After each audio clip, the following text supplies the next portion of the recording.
iniquity in the New Testament. There are three Greek words used for iniquity. The 458, which is, we'll get back to that. 93 was used only one time by Jesus. That's interesting. And the meaning of 93 is a injustice. That is iniquity, to be unjust.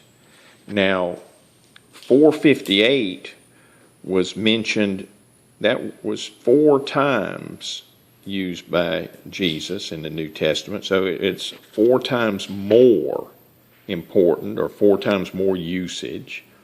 And that iniquity, strangely enough, the Greek word iniquity translates to a refusal to be subject to Jewish law.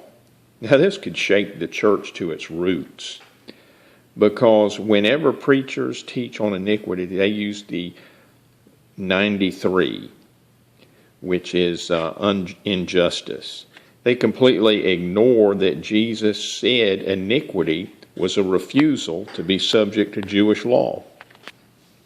There's also another Greek word used, and it was used one time for iniquity, and it means being opposed to the law, which was Jewish law. So in the New Testament, the 3 words used, twice as much deals with being subject to Jewish law. Half as much deals with being unjust. This is the Strong's Concordance, and this is what Jesus used 4 times as much for the meaning of iniquity. And that, as you can see, is not being subject to Jewish law, a refusal. So that is the meaning to Jesus of the word iniquity. And let me go to a very disturbing verse for the church.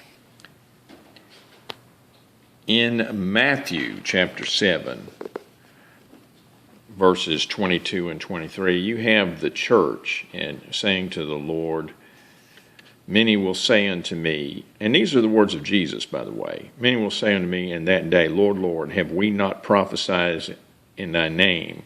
And in thy name have we not cast out devils? And in thy name done many wonderful works? Now, these are church people. These are followers of Christ that have done all of these works.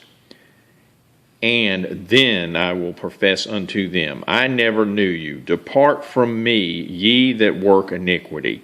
Now, that verse has bothered me for a very long time, because, why? This is just, I couldn't figure out how the church could be rebuked and sent away by Jesus until I discovered iniquity. The meaning and what Jesus spoke of himself for the meaning of iniquity was a refusal to be subject to Jewish law. And the Jewish law that Jesus has spoken of is the basic law of the 10 Commandments. And the church as a whole today has set that aside, in that they will not worship on the Sabbath. They worship on Sunday, which goes back to just a man-made change. And Jesus' response, according to this, is that I never knew you. This should be very concerning to Christians. Now, I'm not putting this out there to condemn anyone. I simply put this out there to get people to go into their Strong's Concordance and do their own research and settle this between yourself and God. Don't look to tradition. Look to the words of Jesus for your answers. Jesus will never fail you.